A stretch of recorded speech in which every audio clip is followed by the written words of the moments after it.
ആരോഗ്യവകുപ്പിന്റെ അനുമതിയും അറിവുമില്ലാതെ പ്രസവത്തിനായി മാത്രം ജില്ലയിൽ അനധികൃത കേന്ദ്രങ്ങൾ പ്രവർത്തിക്കുന്നുണ്ടെന്നും ഇത്തരം കേന്ദ്രങ്ങൾക്കെതിരെ ശക്തമായ നടപടിയെടുക്കുമെന്നും ജില്ലാ കളക്ടർ വി.ആർ. വിനോദ്.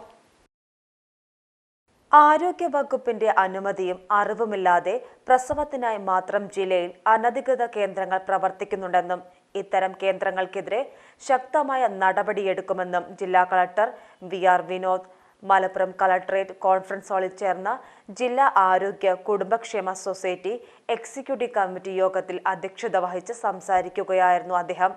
ഗാർഹിക പ്രസവവും അനധികൃത കേന്ദ്രങ്ങളിൽ വെച്ചുള്ള പ്രസവവും ജില്ലയിൽ നടക്കുന്നുണ്ട്. ഒരു ചികിത്സാ ശാഖയുടെയും അനുമതിയില്ലാതെ പ്രവർത്തിക്കുന്ന ഇത്തരം കേന്ദ്രങ്ങൾ പരിശോധിച്ച് നടപടിയെടുക്കാൻ ജില്ലാ മെഡിക്കൽ ഓഫീസർക്ക് യോഗത്തിൽ വെച്ച് ജില്ലാ കളക്ടർ നിർദ്ദേശം നൽകി. ജില്ലയിൽ ഇനിയും സായാഹ്ന OP ആരംഭിക്കാത്ത 14 ആരോഗ്യ കേന്ദ്രങ്ങളിൽ ഉടൻ തന്നെ സായാഹ്ന OP ആരംഭിക്കും. തദ്ദേശ സ്ഥാപനങ്ങളുടെ ഫണ്ട് ഉപയോഗപ്പെടുത്തി ഇവിടങ്ങളിൽ ജീവനക്കാരെ നിയമിക്കും. ഇതിനായി തദ്ദേശ സ്വയംഭരണ വകുപ്പ് ജോയിന്റ് ഡയറക്ടർക്ക് കളക്ടർ നിർദ്ദേശം നൽകി. പകർച്ചവ്യാധി നിയന്ത്രണ പ്രവർത്തനങ്ങൾ നടത്തുന്നുണ്ടെന്ന് അതത് വകുപ്പുകൾ ഉറപ്പാക്കണം. ചെറുകിട കുടിവെള്ള പദ്ധതികൾക്ക് ഉപയോഗിക്കുന്ന സ്രോതസ്സുകളിൽ ക്ലോറിനേഷൻ നടത്തുന്നുണ്ടെന്ന് തദ്ദേശ വകുപ്പ് ഉറപ്പാക്കണം.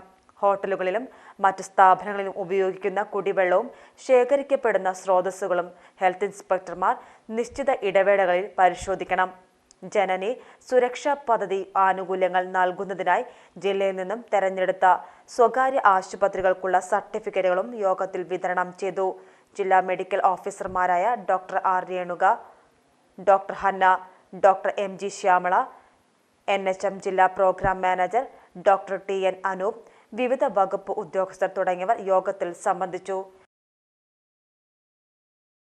എല്ലാ മൂസക്ക ഇതേടി ഞങ്ങള് പോയിട്ട് വരുന്നത് ഞമ്മൾ ഈശ്വരമംഗലോ ന്യൂ UP സ്കൂളിൽ പോയതാ. എന്റെ ചെറുമോളാട് ചേർത്ത് ആടെ LKG UKG ഉൾപ്പെടെ 7ാം ക്ലാസ് വരെ അഡ്മിഷൻ സൗജന്യ. എന്തെങ്കിലും സംശയം ഉണ്ടെങ്കിലേ 95 67 22 63 15 ഈ നമ്പറിൽ വിളിച്ചാ മതി. നമ്മളെ സ്കൂൾ മാനേജർ വത്സം മടത്തിലിന്റെ നമ്പറാ. Eswaramangalam new UP school Ponnani മറക്കണ്ട കേട്ടാ. ഇന്ന് തന്നെ പോയി അഡ്മിഷൻ എടുത്തോളേ.